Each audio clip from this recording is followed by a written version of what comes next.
Welcome to the Coachzing Show, helping you work less, earn more, and reach more people through creative content marketing. Join the Coach Zingers community, where the world's best coaches, therapists, authors, and speakers come together to discover the latest trends, forge powerful joint ventures, and grow their business together. Go to coachzing.com/community to join. And now, here's your host, Doug Foresta. Hello, welcome back to the Coachzing Show. This is your host, Doug Foresta, and today my guest is David Saucedo, and we're going to talk about 3 tips to help you in your business. I know you'll get a lot out of this episode, so stay tuned. I'll say a bit about David, and then we'll get started. I want to remind you that if you'd like to get a transcript of this episode or any episode, go ahead and visit coachzing.com/community. That's coachzing.com/community, and you can sign up to become a Coach Zinger. David Saucedo is from a famous West Texas town of El Paso. He attended the University of Notre Dame and graduated from the Mendoza College of Business. He's a 4th-generation executive at the Saucedo Company, a global designer, developer, importer, and distributor of an expanding portfolio of brand-name security products with operations in Mexico and Latin America.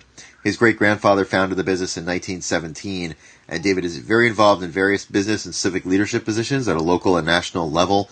And you can learn more at www.saucedocompany.com. That's SAUCEDOCAMPNAY.com. David Saucedo, thanks for joining me. Doug, how you doing, man? Good. Yeah, thank you so much. Glad to have you here. Thank you. Why don't we start with, I know you said that you have 3 tips. I mean, obviously, your business has been around a long time. You guys have been very successful. And I know you said you have 3 tips that can be applied to any industry to help them with their, to help the people that are listening now with their own businesses. And I'm wondering if you could start sharing some of those tips with us. So I mean, we're a 98-year-old family business, and I'm a 4th-generation owner now. And what we found to be interesting over the history of this past century or so is that the office has been, and our business has been all over the place. It's been up, it's been down, it's been up a lot. We try and cater to a lot of different markets, et cetera, et cetera.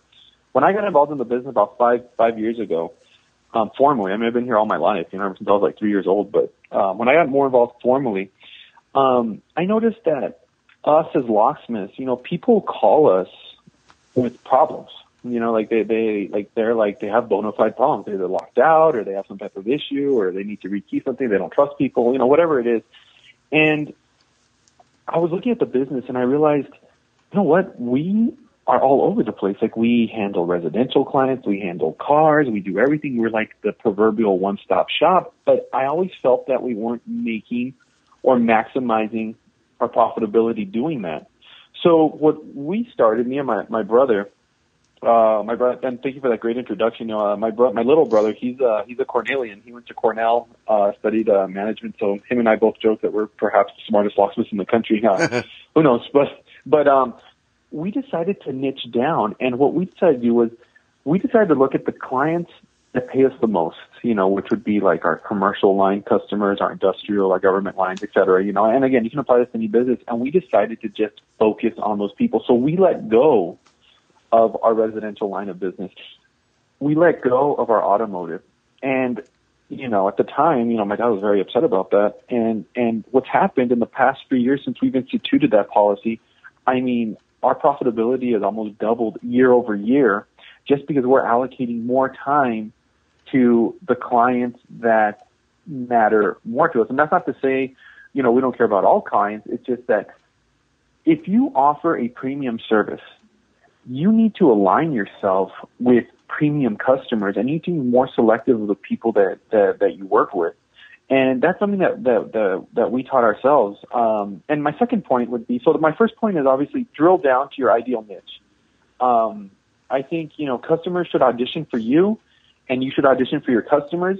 And it's just an ongoing give and take, but you need to have your ideal customer. Why? Because your quality of life will be higher. And also there's a vast array of benefits to finding your ideal customer. Again, some people start a business and they don't. That's what we consult on. Some people start a business and it's, they're like, well, I can serve everyone, and I immediately slam the brakes on that. I'm like, no, you can't, and you shouldn't.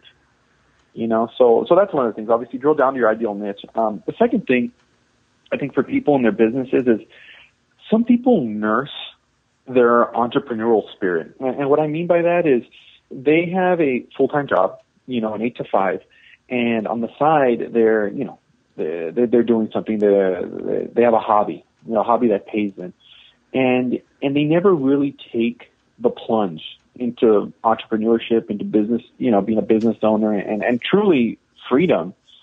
And I would recommend, my second step is, quit your day job. I'll tell you what, after Notre Dame, I studied accounting. So I studied accounting. I got a job in corporate America. I worked for a publicly traded company for about 5 years in their corporate tax department, things like that.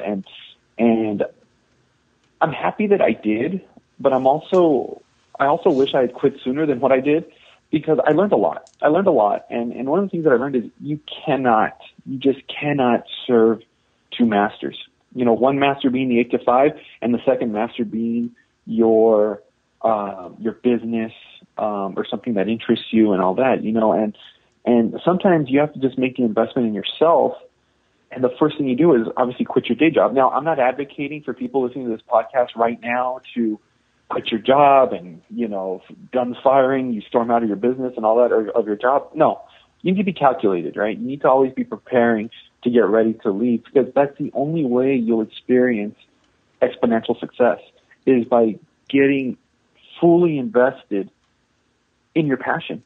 When your passion meets your purpose, that's when you find true success. And again, that's my second point. I find that there's so many people who they do exactly what you said. They keep this sort of expensive hobby. And I also think, I wonder what you think about this, but I find that those people, they don't have that fire within them, because you always have that other check coming in. You have that other fallback, and it's great to have a fallback, but the problem is it also you're not as hungry. And that's exactly right. And what I also have realized is that, again, entrepreneurship isn't for everyone. Like to me and to us, and perhaps the people in this community, for the most part, we get it. It's like it's in our blood. We love the hustle. We just love it. It's our drive. It's our adrenaline. But to some people, it's not in them, and that's okay. I've learned that that's okay. We're in the small minority, and that again keeps with my theme of niching down. Some people perhaps want to start a business, and like the great Noah Kagan says, they suffer from entrepreneuritis. It's like, I want to do this, and again, there's nothing wrong with that, but and speaking straight to entrepreneurs, and that's what we consult, me and my brother now, because again, with the success of our family business and what we've done, we've been able to lend ourselves to our consultancy, and we've taken on new clients, and we've really helped them understand what it really means to go all in your business. Like for example, with us, our family business, one thing that's pretty interesting is we are the Saucedo Company, right? A 98-year-old business, right? But my name is on the line. So if you have a problem with my service or my whatever I provide you, I take it very personal, because my integrity is on the line, my reputation is on the line, and that's something that I highly advocate for people. I'm like, you know what? If you're going to start a business, be the face of the business. Somehow be involved. We're not, you're not GE where it's like, it doesn't matter. Like, the CEO, like, well, really, who cares about it? It doesn't matter because it's running. But when you're a small entrepreneur starting out, people need to like you first. And if they like you first, then they will listen to what you have to sell. And that's what we're doing in life, right? Every day in life, we're selling ourselves. Always, always, always. Some people figure out how to sell themselves better, and those people that do figure out how to sell themselves better, those people typically open a business, and they typically have long-term sustainable success just because of their charisma, their charm, their business savviness, and all that. So again, it's been real interesting the way I consult people, because my consultancy, my brother and I, we call it the Bandit Business Brothers, and the reason we call it the Bandit Business Brothers is that we don't ask for permission. We just do it. We come from the West Texas town of El Paso, the world famous gunslinging town of old, Billy the Kid, John Wesley Hart. All these guys were here in El Paso, and Those guys were entrepreneurs. I'll tell you, Billy the Kid might have been an outlaw, might have been a wild man, but you know what? When he would seize trains and stuff like that, he went and he would be the first one jumping on the train. And I'm like, see, that's an outlaw.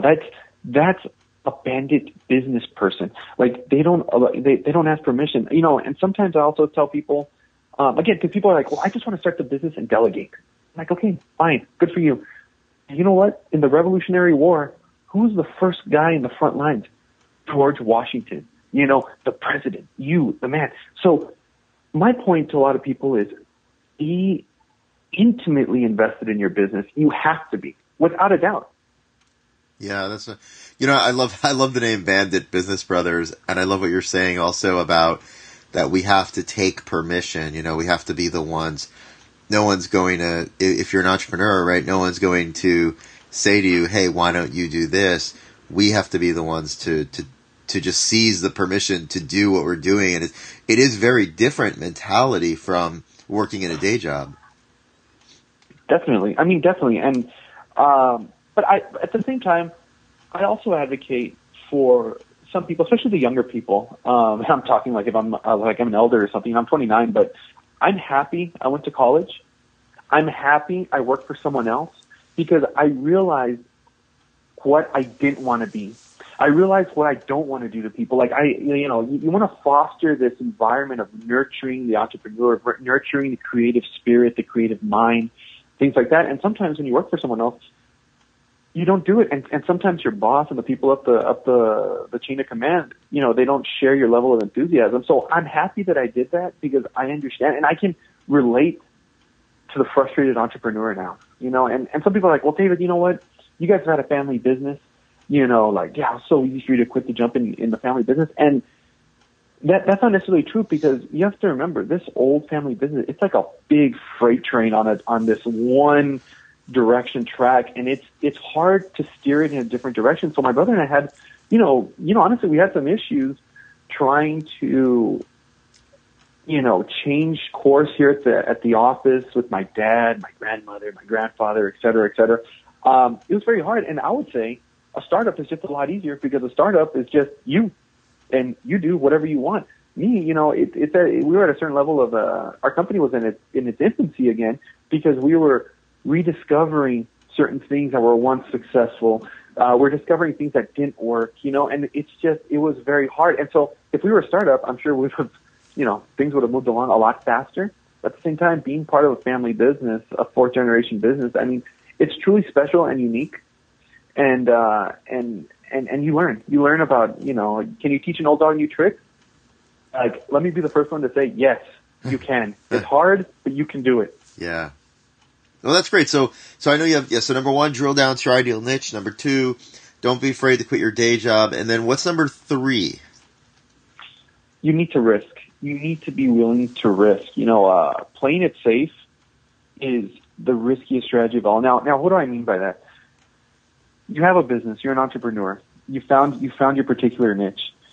If you don't change and adapt and take new risks and be relevant to your customer base, you know, you will soon find yourself without customers. And you know, I'm a big fan of Seth Godin, right? And Seth Godin, you know, he talks about the purple cow.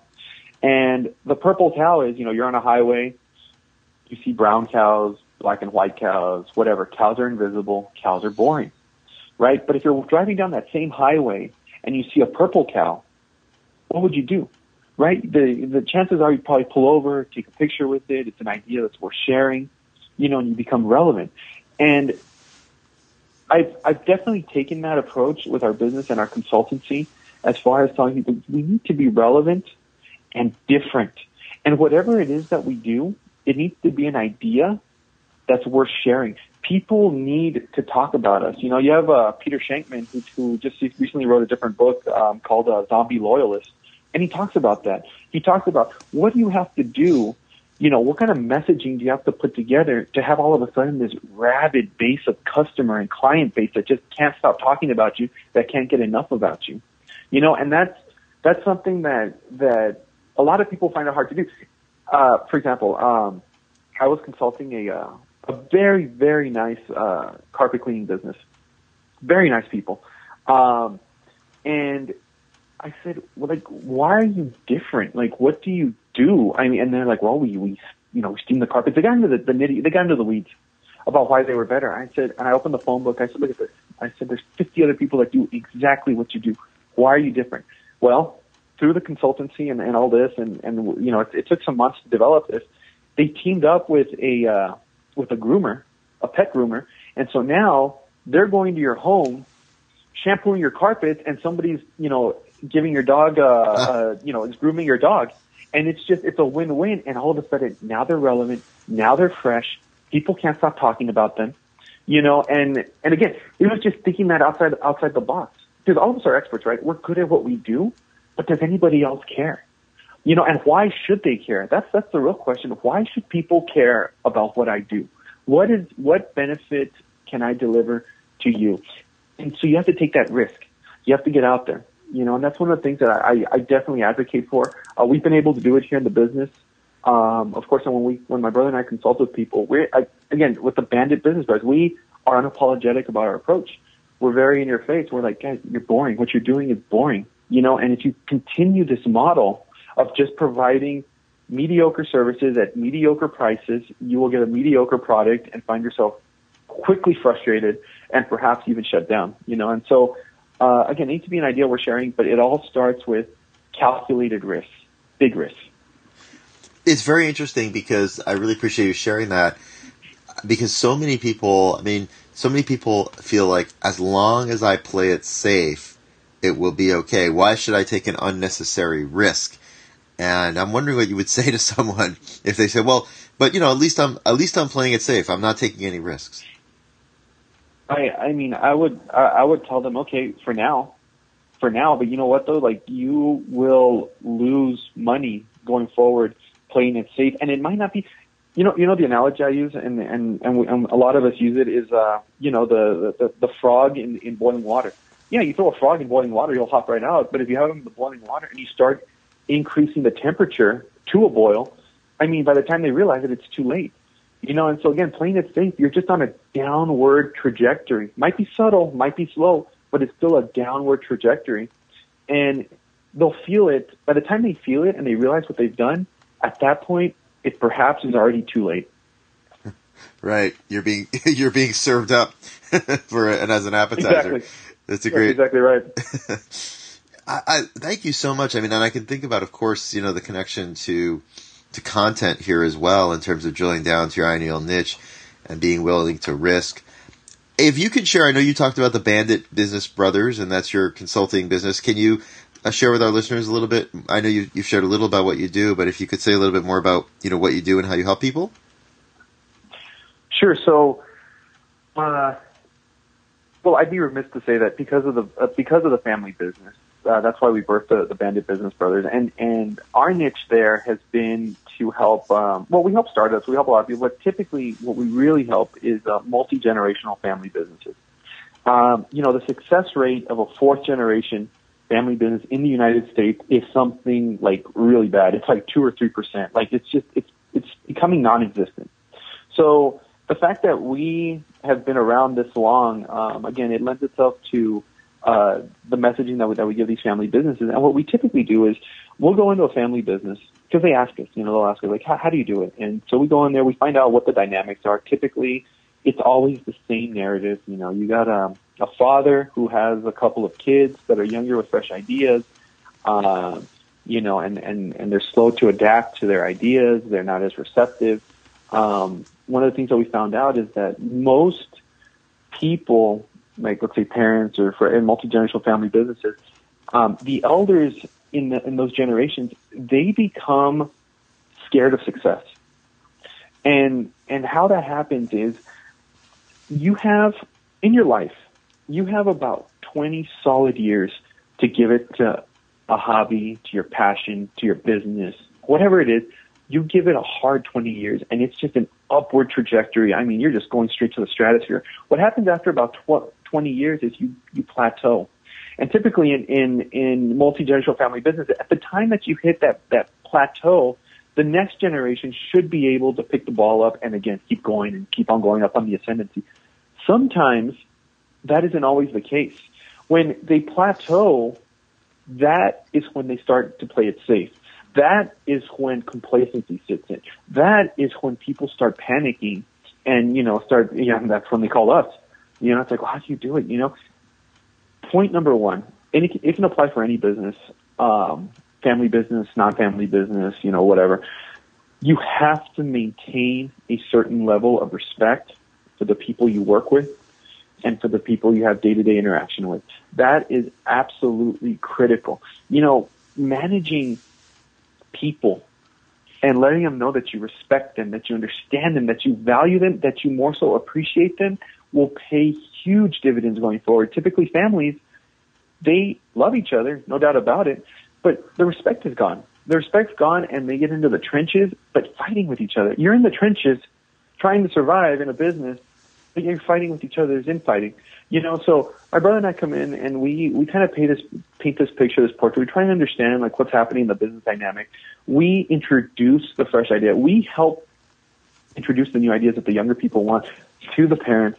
We tell them, look at the successes happen. This is the model that we use. Look at this portfolio of clients that we have, that they have found transformational success because they respect each other, because they appreciate each other.